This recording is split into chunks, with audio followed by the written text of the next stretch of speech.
Hi everybody. So before I start my speech, I just want to give a little bit of an introduction to who I am and what my speech is going to be about today.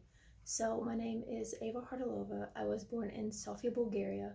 It's this little country in Europe. It's really not the most popular. Not everybody knows about it.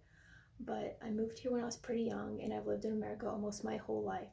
So although I didn't grow up in the Bulgarian culture and the Bulgarian lifestyle, being Bulgarian is still something that's very important to me and a big aspect of who I am today. That being the thing that my speech is going to be about today is the Bulgarian flag. And I didn't just choose this because it represents Bulgaria and it can represent my culture. It actually has a little bit of a story behind it. So, when we were first moving to America, it's a very expensive and long trip, so we obviously couldn't take everything with us. But one thing that we made sure to take was this Bulgarian flag. And one of the first things I remember in my childhood was seeing this flag every single day. Walking in, walking out, it was pinned up in my living room. I always saw it.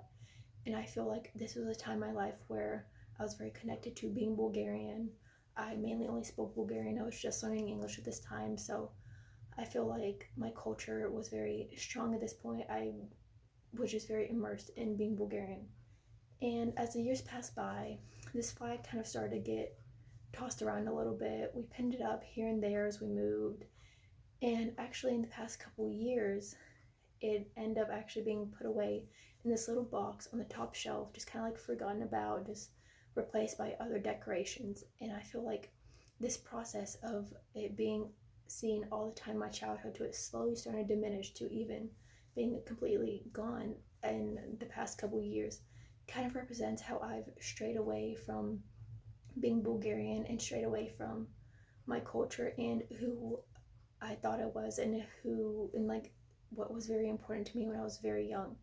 And so when I thought about what I was going to make my self-intro speech about, it felt kind of wrong to preach my culture and being so Bulgarian and embracing my culture when really in the past couple years I haven't been embracing my culture as much as I used to.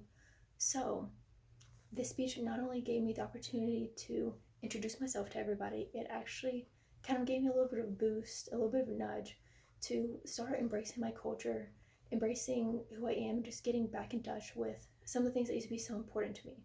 So I hope that this maybe gave you some light on like another country in the world and a little bit of a light on my culture, and it helped me with something that was actually very important to me. So I hope maybe it helps you, and thank you for giving me your time, and thank you for listening to the speech.